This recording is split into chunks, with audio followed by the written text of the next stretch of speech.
All right, everybody, welcome in and welcome back. Season 4, Episode 12, aka our 124th show. Andy, I feel like the roles have flipped a little bit. A little bit. It's been a while, and it was kind of interesting coming back into soccer because I was thinking, new start like from the international break. So be nice to kind of get us all like on an equal footing coming back in. Um, but I don't think that's happened too much. But glad we can start with the positive. I think this week. So Paul, walk us through what happened in Camp Barcelona or Camp Yeah. Nou, because that's the big news. Yes, that is the big news. So the big news is the stadium opened up at about 2/3 capacity, actually a little less than 2/3 capacity. But all the seats that were available were completely filled. Everybody was in great voice. There was a fireworks show after the game, which I don't think Barcelona had the ability to do previously, or if they did, I had forgotten about it. That's So cool. it was a grand old celebration. Really great to see Barcelona back. Weird seeing the north stands empty, and I've seen kind Hmm. of conflicting reports as to why. I've seen some where it's like a construction issue. I've seen others where the board is fighting with the ultras of Barcelona, and that's where they normally would sit. So I Mm. don't know. I don't know. Huh. I don't know who to believe, but I just Yeah. hope whatever it is that it gets resolved quickly and we get fans back in the Gold Nord, as we say in Hmm. Catalan. So Yeah. Do you like? I guess what is the crux of that issue with the ultras and the I don't know if it's corporate like the is it like corporate clubhouses that they're thinking of putting in there, or like what's happening? You no, think there? it's so the construction issue is more just like a safety issue for people because there are some areas that are off limits because there's still construction going on in the third tier all around the Oh, here. stadium. So it's that's more of what it is, less so than like putting in like the corporate boxes or whatever. But no, the issue is the ultras are a little bit overzealous at times, and so they've kind of ruffled feathers with the Barcelona board on and off throughout the years. Hmm. And I don't know if the board is kind of using it's under construction as a way to kind of keep them out of that stadium to try to get them in line, or whatever it might be. But that's kind of the Okay. crux of the whole situation. So I just hope they get that resolved, and the ultras can be back in the stadium and back in full voice. So Okay. Yeah. Yeah. Because I'd be curious to hear what that is like. Because I know United's going through their own bit of developing a new stadium and like what mhm. their conversations are with fans. So I'm curious. Yeah. Like if as you know, or as that develops, would love to hear more on how that's going down. Yeah, definitely. So that was the biggest news, as far as that was concerned. But it ended up in a really good 4-0 win, Andy, against Atletico Bilbao, and against a tough opponent. An opponent where we have struggled in the past. Atletico Bilbao usually plays us pretty tight, but it was no contest. I mean, no Pedri, no problem, which is shocking because usually everything runs through him. But Eric Garcia kind of stepped into that midfield, played great. Frankie de Jong was on a red card, 2 yellows from the last game, so he couldn't play in this game. So Mm. Danny Olmo played out of position. He played great for me in that attacking role. I mean, he's been fantastic. Hmm. Um, Kind of just stepping up and being that catalyst in that false nine, attacking 10, whatever you want to call it, that role, just behind the striker. Lamine Yamal, I mean, he had a no look, no touch Trivela pass over a third of the field and just over the outstretched head of the defender to Ferran Torres, who took it in stride and scored on it. I mean, it was Wow. just everything for Barcelona was working. Joan Garcia was back in this game. First time we've seen him in a couple of months, which is great to see Yeah. It's a following his long time since I injury. heard that name. Yeah. Yeah. So, it was just really great to see. And I think one of the biggest shockers was Nico Williams, honestly. And Mm. he, if you remember, Andy, he was Barcelona's target. Barcelona was going to get him until the president of La Liga illegally released Barcelona's financial documents to Athletic Club Bilbao to allow them to go to his agent to put a clause in his what would have been a clause in his contract to say that if Barcelona couldn't register him, he could leave and go wherever he wanted, basically. Mm-hmm. But he has been not good, and Hmm. especially in this game, Andy, he was subbed off in this game. He had a SOFA score of 5.7 in this game, Wow. Hmm. and had a chance to score in the first half. Ball fell to him, and he missed it wide. Not super close, but not super far away, but definitely should have done better with the opportunity. Had another Yeah. chance where he chopped the ball back under his right foot and missed it by about 10 feet wide. you Ooh. know, Completely whiffed on another ball. Just like didn't look like he was fully there. So Yeah, it doesn't sound like the player you would have wanted to have purchased correct. this coming summer. Yeah. Correct. So, it's one of those things where after the game, I'm just thinking kind of what I thought after he signed the contract extension with Bilbao was like, you just decided to play for a good team. The really basic, and not the rest of your career, but the prime of your career. You Mm-hmm. could have played in a championship contender in Barcelona, but instead you decided to go for the money and stay with your hometown club, which granted is part of it as well. But Mm-hmm. like you mentioned, I'm just glad because I don't know if he would have panned out. Maybe Javier Tebas saved Barcelona by illegally releasing those documents. I mean, Yeah. Rashford's been excellent. He was out this game. He had a fever, I guess, so he was Mm-hmm. unable to go. So Ferran Torres kind of played on that left wing role and had a great game. It's been really really nice to see the team kind of come together in these last couple of games. Basically, not since El Clasico slash Club Bruges. You could potentially even say since Ronald Araujo had that Yeah. kind of get together at his house that we talked about. I believe it was last show or the show before, where the team has kind of come together. I mean, we caught Bilbao offside, I think 4 to 6 times in that game. I can Hmm. tell you the last time that we caught a team offside that many times in Yeah. a game. And keeping a clean sheet, Andy, it's been over a month since we kept a clean sheet. That's always telling when you can get that clean sheet, because I think Yep. that's something that I think that always dogs players and especially managers, because you need to keep clean sheets. There's no way can't win a game if you can always manufacture one goal and you give up a goal. So Yeah. So it was a great result. Barcelona looked great. It looks like we might be turning a corner. We got yeah. players coming back. We're back in the Camp Nou. Atmosphere was great. It's kind of the time of year when we want to turn it up a little bit. And looking up to this point, a lot of fans, I would say a lot of media have kind of said this hasn't been the greatest success as to start a year, kind of compared to last year. But I mean, we're only 5 points off where we were last year after that incredibly hot start. And this is kind of not around, but like this is a few weeks into our downslide from last year. So the fact that Mm, we're only 5 points back is, in a fine spot. And we're only 2 points behind where we were in the Champions League. yeah.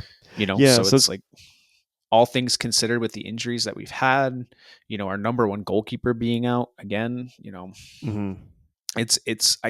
I kind of said it last time. We're in a good spot. I'll get to even more of why we're in a good spot when we get to La Liga, but we're in a good spot. We're getting healthier. Pedri's going to be back sooner than expected as well. Just one of those things where we're Oh, that's we're good. we're looking, we're trending in the right direction. We're trending in the right direction as far as results go. Team chemistry, team health overall as well. Just hoping that continues and we don't, knock on wood, suffer any major setbacks here. Yeah, it just sounds like it's momentum, right? When you got injured players coming off, coming off like the injured list, when you have players stepping up, getting back to winning ways, like getting the clean sheet, kind of ticking all these boxes, like you had said, doing something they haven't done in a while of catching people off sides. Yep. So it sounds like there's a little bit of groove starting to happen, or the group think is starting to think like a collective, which is sounds like a good sign then. So yeah, just hope it can Yeah. continue, because Yeah. I'm sure you felt this too of whenever there's people talking about like, oh, is it a corner turn? Is it a corner turned? You're like, no, because you're mentioning it, Yeah. and anything can still happen. So, Yeah. For but sure. Yeah. glad that it's trajecting on the up. Yeah, and I hope that continues. Where you actually face Chelsea at Chelsea in Mm. the Champions League coming up this week.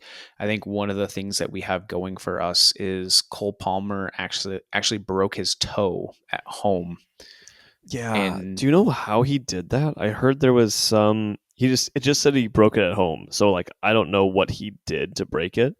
But sounds interesting. Apparently, he stubbed it on a door at home. Oh, okay. Um, It's true, man. Like toe injuries just happen. yes, they do. They do. I I, mean, a few months ago, I smashed my toe, like my pinky, same toe, my pinky toe, ooh, on a very thick, like a chair, like the foot of a chair, ow, ooh, and just like sheared off the side of my nail. And oh, that hurt. And brutal. that hurt. I was bleeding everywhere. Yeah. So it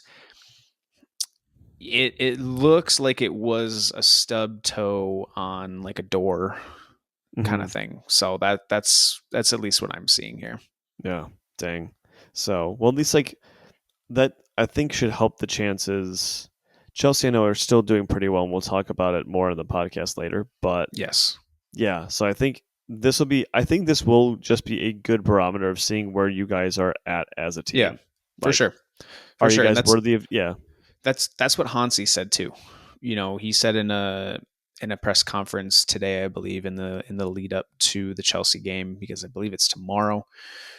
It's He said we have 9 games left in the season. Well, in this half of the season before the Christmas break, we Hmm. have to step up. We have to show who we are and what team we want to be. Yeah. So Yeah. I'm interested to see it for sure. It's never easy going away to an English side in the Champions League ever. I mean, we kind of saw that with Newcastle, even though Newcastle has kind of struggled in the Premier League, but in the Champions League Hmm. they've been tough. So it'll be interesting to see kind of where we're at. Like you said, I'm cautiously optimistic. I'm not gonna say we're for sure gonna win, but I'm cautiously optimistic based on what I've seen over the last couple of games. Okay.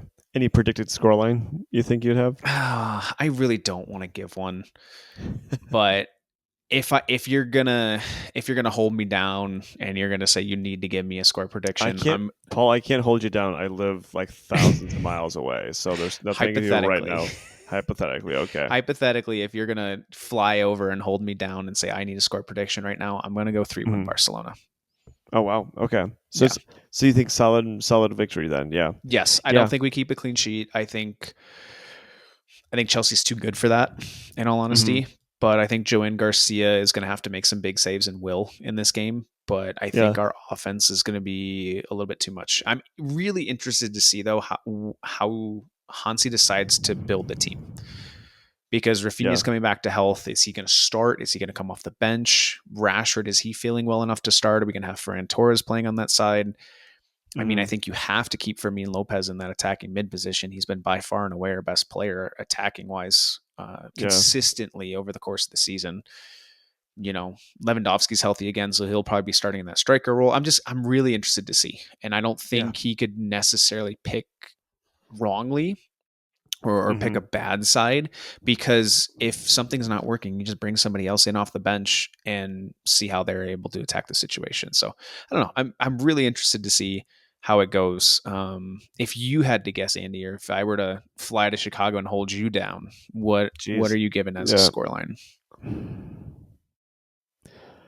I might do a 2-2 draw. Okay, actually that's what I was thinking that you were going to say. Yeah, because I say that because I think it's going to be kind of more tit. I think it'll be like tit for tat. Mm-hmm. I'd say Barcelona scores first, Chelsea come back to get 2 goals, and then Barcelona nabs one to get a draw there. Okay. Just because I'm hearing really good things coming out of Chelsea, they're marching up the table and like their Mm-hmm. performances are good even without Cole Palmer. Yeah. So that's making me think, oh, they could be something. But again, I don't know how they handle against higher quality teams like Barcelona, because Barcelona's Yeah. like already a higher quality team than the teams that they're facing. Yes, Yeah. lots of money in the Premier League, but still the quality level, Barcelona has that over in abundance. Yeah, So it's always the case of Barcelona is up there, I would say, in the top 3 as far as offensive teams go. So mhm, it's a matter of how does the Chelsea defense stand up to that? yeah, And looking at the flip side, is Barcelona going to be organized enough to keep it together to get a victory, essentially. Yeah. You know, Yeah. so I don't know. It's I think it'll be a good game nonetheless. It would be cool to see both teams at full strength. You know, it's kind Mhm. of what I'm lamenting, or what I lamented earlier in the season against PSG, where both teams were not at full strength. Yeah. You know, it would have been cool to see, but you know, you got to play with the guys you got on each team and see where we go Mhm. from there. Yeah, that's how. Yep, that's how you got to go. Because yeah, that's. I mean, that's ubiquitous with anything. Like you can only play the team. What is it? What's the phrase? You can only play. You only play the team that you have, and you only play the games that are in front of you. Like you Yep. can't look forward, can't look backward too much on that. So Yeah, for sure. yeah, cool. Well, should we get to the more unfortunate part for the super subs on the more unfortunate side of returning back to football I do, and and I talk want about to hear your United. thoughts on something after you kind of get through your thoughts on I the might game. I might answer it because I think this was an embarrassing loss. And I was thinking Yeah, about this like because I was able to sneak glances at it while I was working, but just embarrassing. So scoreline ends up being a 1-0 loss. What makes it embarrassing is that it's at home. It is a match where Everton were playing with 10 men. And the reason they were playing with 10 men was because one of the Everton players slapped another Everton player yes. in an altercation. So talk about friendly fire and like shooting yourself in the foot. Everton did just that. Hmm. And United still were not able to win at home. All this, like, if you're At, thinking, yeah. at what point in the game did this self-inflicted wound happen? So this happened. I want to know this happened like, geez, 15 minutes into the game. Oh my gosh. So United were able to play like over 70 minutes with an advantage there. Hmm. Um, so I think that's the case. We weren't playing with our stacks or our strongest stack of having Sheshko, of having Cunha, because Cunha got a little knock. I guess he got like hitting the face or something. Um, Did he hit it during on a door frame? he might have hit on a door frame. I'm not sure. But probably with how things are going right now in injuries, I could see that easily happening. Yeah. But I think just shows one of when you strip away the new dynamics in our attack, the same old problems happen of just not having a plan, or the plan is so slow that it looks like there is no plan. Sure. Um, Sure. I've seen you that know, like before. Yeah. yeah, well, it's like when you play. I think when you play like right when you play soccer, when you play basketball, and people aren't quick and they're Hmm. not understanding and anticipating where people are going to be. It looks like that because everyone's trying to figure out like where someone is at and how that works. Um, like where's the space? Like when you look up, do you see someone there that you usually see, and are they there? Are they not? Hmm. And I think they're wrestling with that, but still, I think just even given that, just seeing the lack of quality and just lack of it, I think they said lack of intensity, which I agree with, and I don't think that's necessarily a when people I think now are saying lack of intensity, I don't think that necessarily means that player like doesn't care. Sure. I think it's Yeah. more of just what they are able to do. For example, Casemiro and for Bruno, they aren't able to really bring the intensity that others can bring Hmm. because of their how fast that they are, how strong that they are. They're just not able to do that. And I think that does matter in a lot of instances. So I think for me, that's what's concerning because as soon as those players go missing, or as soon as like we lose those like top string players, we've got nothing. Hmm. Especially when Mbumo has to leave for Afcon Hmm. in a couple months. Yep. He's our big talisman. He's been getting our goals, getting our assists. Who's going to step up? It'll be Cunha. Sheshko should be back, but he makes so much happen. Bumo makes so much happen for us. So how are we going to do that? So just really disappointing. I think it was chance for uh, Joshua Xerxes, who he ended up playing in place of Sheshko. I think he's just he's not made for the Premier League. He's like he's too slow. He's not dominant in the air, so he doesn't add a physical presence. Mm-hmm. His style is he drops deep. He's this 9.5, which is like he's just a 10. Mm-hmm. But they call him a 9.5 because he, I don't know, just doesn't get on the end of crosses or whatever. So he was, I thought, disappointing. I thought Dorgu was disappointing, and he's kind of had, I think, a rougher time in the Premier League, and I think he's still trying to adjust to it. Mm-hmm. I think he'll come good, but I think he's just not. He doesn't have the attacking stats yet, or he isn't the attacker that I think we need him to be. You could put Euro as maybe an underperformer, just in that he's not as progressive with his passing as a defender. Like he's not trying to go for a more aggressive pass. I think a couple times if he did, we could have put Everton under more pressure. Mm-hmm. But yeah, I think So just really poor performance. Just a really poor performance, and just really, just sucks to lose like that. Yeah, it just sucks. Like Yeah. it's hurts. It hurts. It doesn't hurt as much, and it's not the worst that United has played. Mm-hmm. But it just harkens back into earlier in the season where there were some performances like Grimsby Town, how are we? No, it wasn't as bad as Grimsby, but just like harkens back to that area of like what's happening here. Yeah. And it's kind of like a loss for words for that. Sure.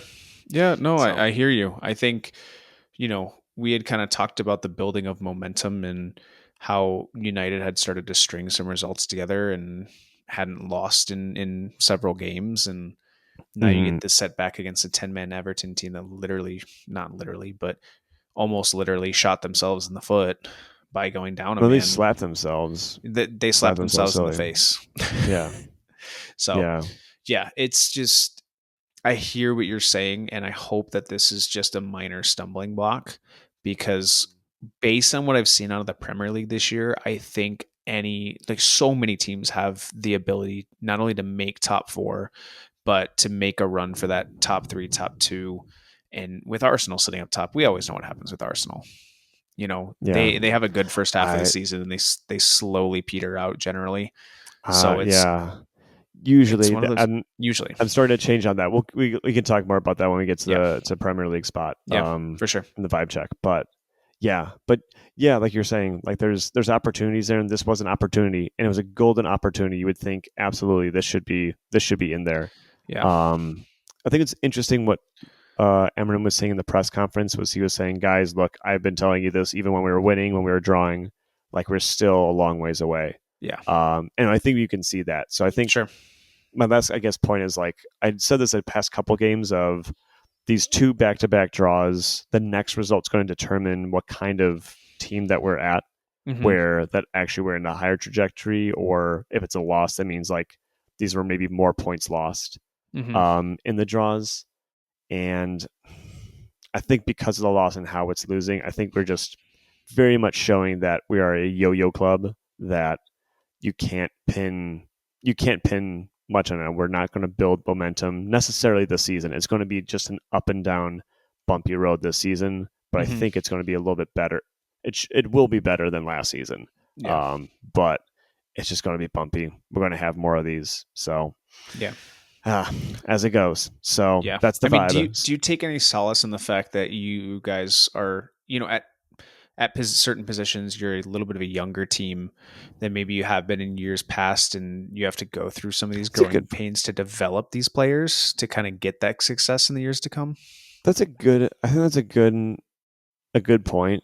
If we're thinking we're a younger team, I think yes and no. I think specifically I say that with Bruno Fernandes, where I don't know what's going to happen with him, and I really would want him to stay to win something, even Luke Shaw, Harry Maguire, to win like a Premier League or win a Champions League, win like a really big medal.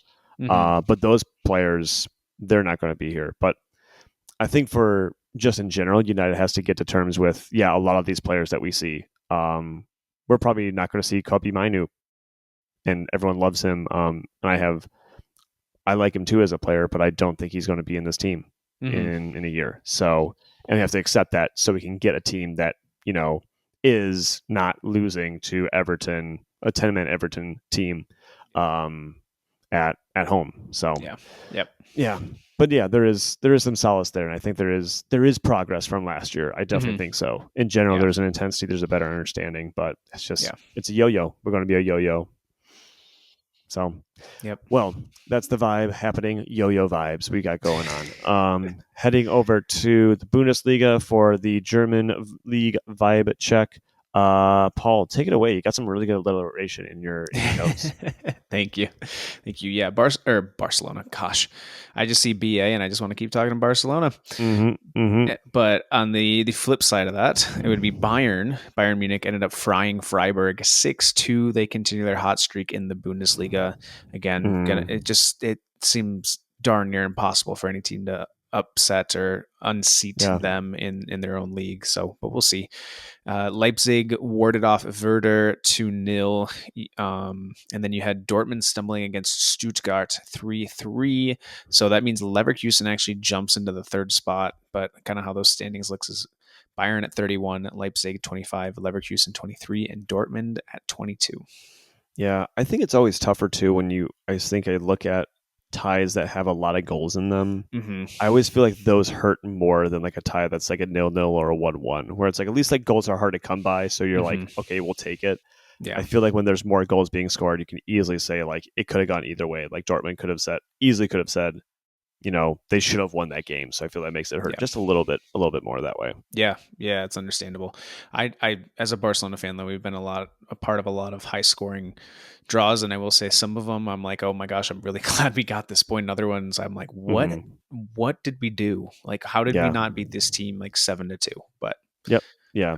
It's much more fun to watch as a yes, as a fan. neutral, Like you want to watch goals. yep, So that's okay. absolutely, As a manager player, you're like, why would we do that? So yep, very different there. yep, for sure. But cool. So all right, Paul, you did such a good job with that alliteration in the Bundesliga. Go ahead and take it with La Liga because I think you're pretty excited for this and the developments there. I am and I'm not.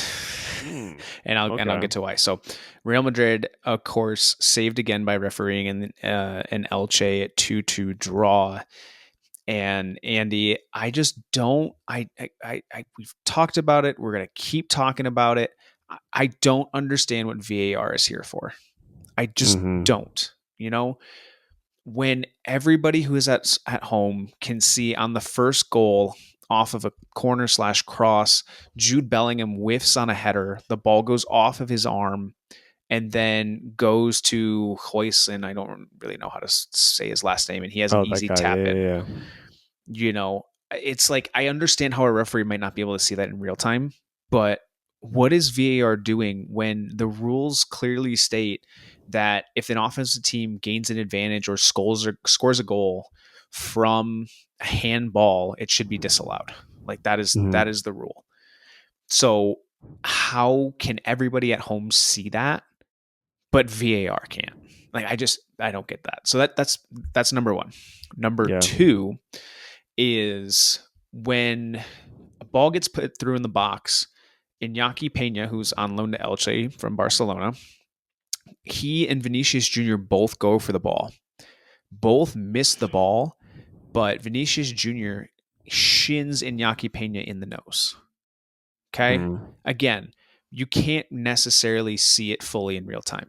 That's fine. Mbappe, the ball goes wide. Mbappe barely saves it in bounds, puts it back to Bellingham, who has an easy tap in because Iñaki Peña was shinned in the face.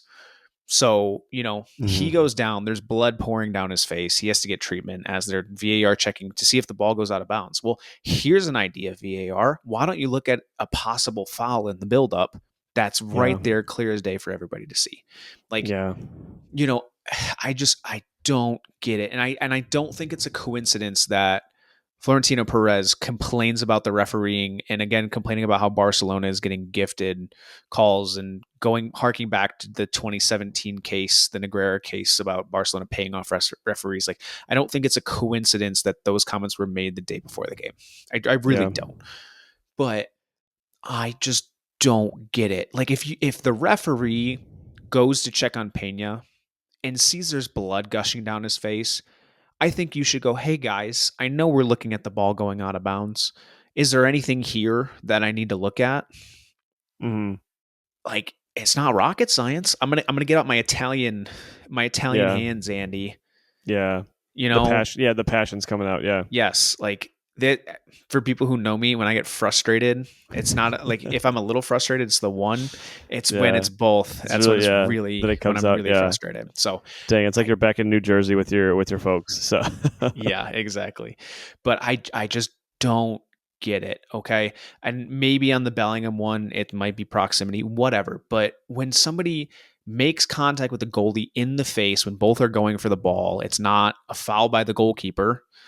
It's like just like goalkeepers get protection. That is the whole point of anything involving a goalkeeper in the box. mm-hmm. They get protection.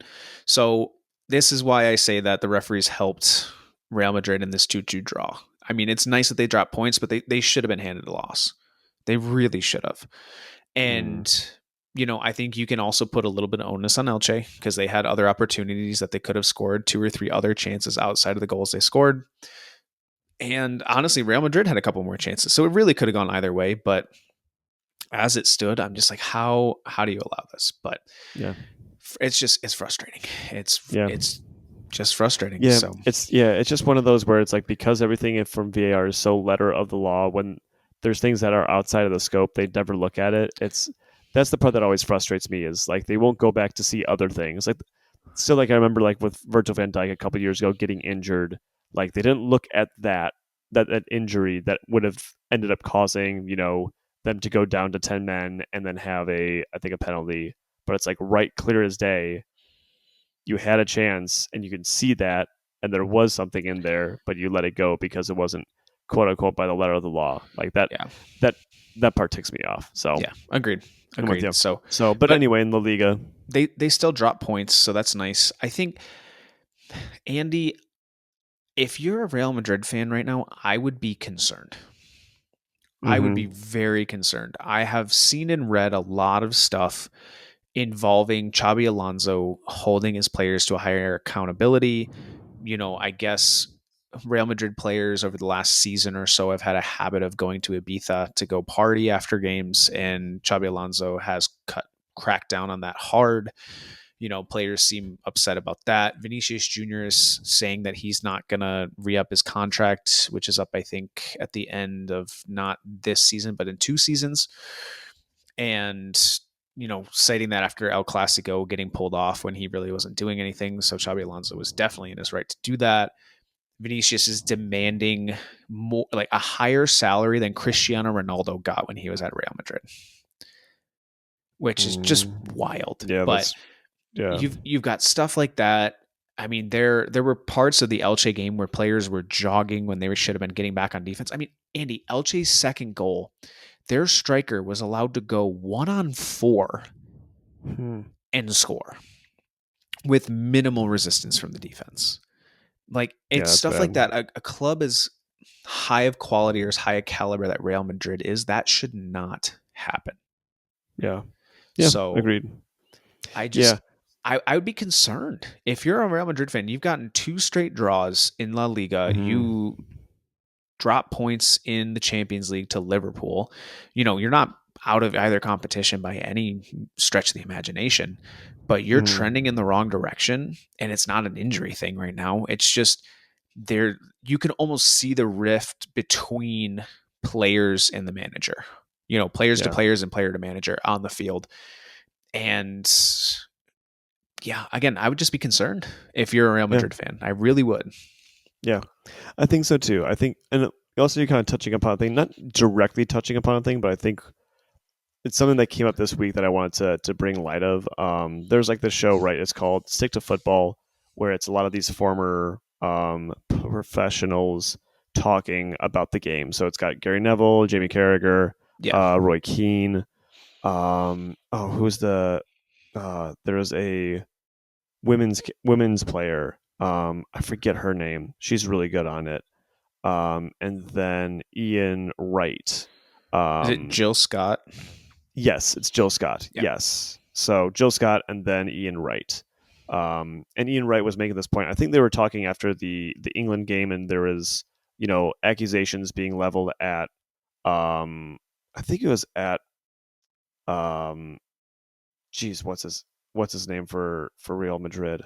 Um, Jude Bellingham. Oh yeah, That if either he was being lazy or he was being like too showboaty or too grandiose. And I think Ian Wright made a very astute point of we got to watch it when people are saying that, because it's kind of feeding into a more racist tendency to say, like, anytime there is an African American, or no, sorry, anytime there is a black man who is showing that, and is not being the polite, like, oh, give I give it all away kind of thing. yeah, And anyone who's kind of adding a little bit of swagger to them, they immediately get shot at in the media for being too grandiose and like sure, not humble enough. So yeah, all that being said, I'm not saying that that's necessarily what you're saying. I don't think you're doing that at all, but I think it just brings up a point too of the media circus and what the sure, media can churn in.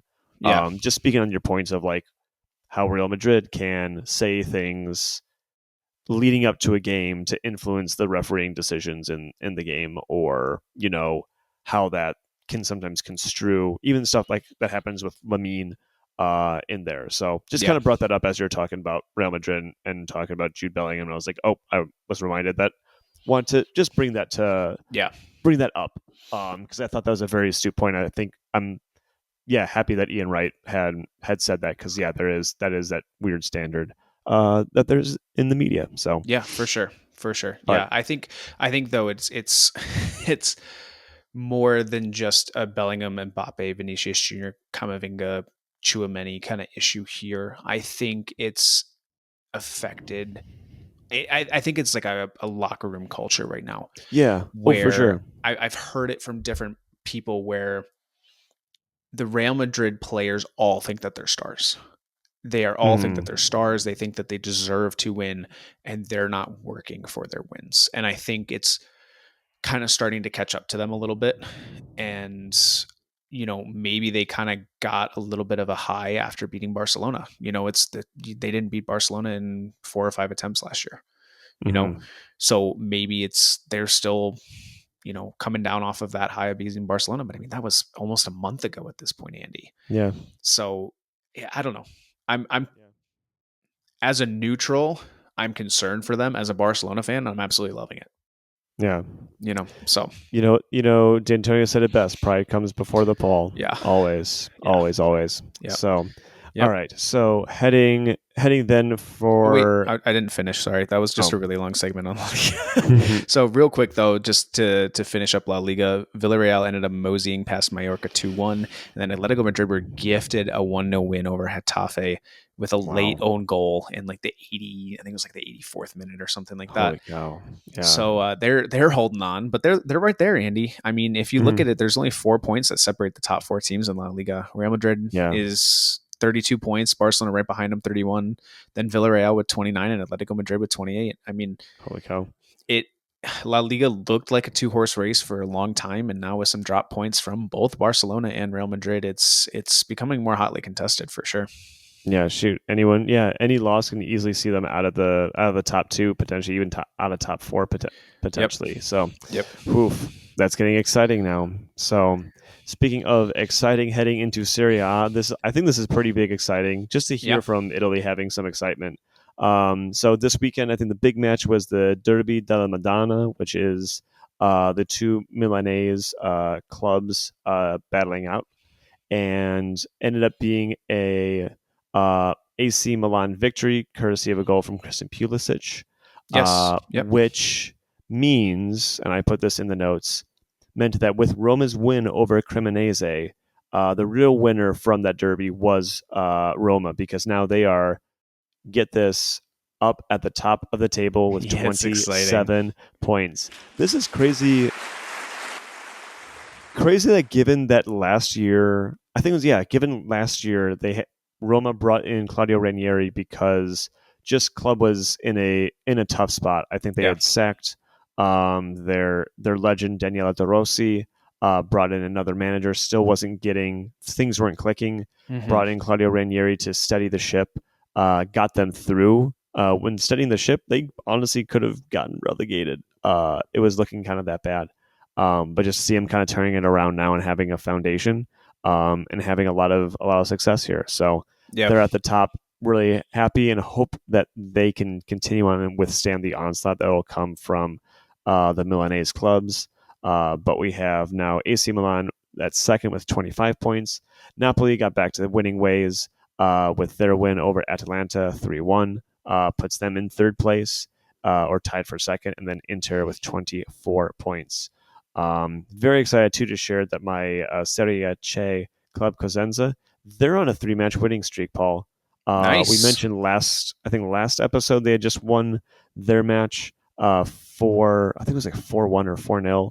Mm-hmm. They won a 1-0 match against Latina, which is like in the Rome region or the Lazio region of Italy.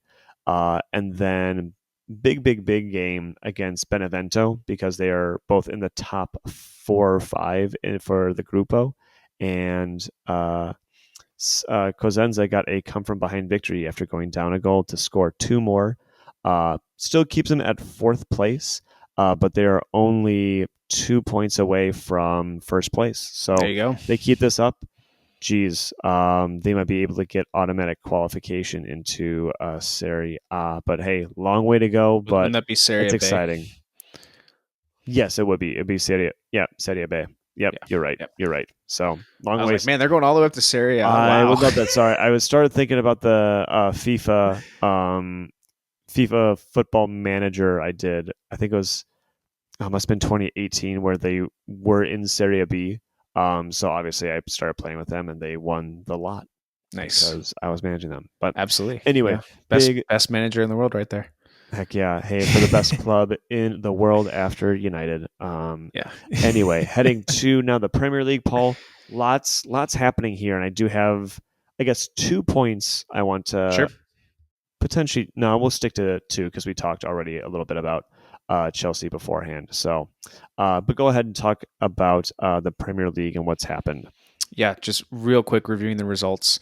We had Arsenal toppling Tottenham 4-1, Chelsea burning Burnley 2-0, City controversial loss, Andy, 2-1 to Newcastle, especially with some no called fouls, some VAR offside lines slash some semi-automated images on where the lines were drawn versus like where the player was on the field and all this stuff. So and then Aston Villa ended up bouncing Bournemouth 4-0. And yeah, so Arsenal, and Liverpool also lost the plot against Nottingham Forest. Ooh. Yeah, it's not looking great for them this year. But what that means for the top 4 standings, Arsenal, they keep their winning ways. 29 points, Chelsea with 23, Manchester City with 22, and Aston Villa 21. Andy, I'd love to hear your thoughts on some of this stuff. I think the biggest question is what has happened with Liverpool, and something that I've seen on my social media that I do kind of want to talk about too is why is Arne Slot maybe not getting the same amount of pressure that's put on him that is being put on Ruben Amorim, given that Arne Slot has objectively a better squad. Yeah. I understand what could be happening. I mean, obviously, I think this is a huge effect. Again, I know we might feel like we're beating a dead horse, but like I don't think you can really quantify losing oh shoot. I'm so bad with names, man. Holy cow.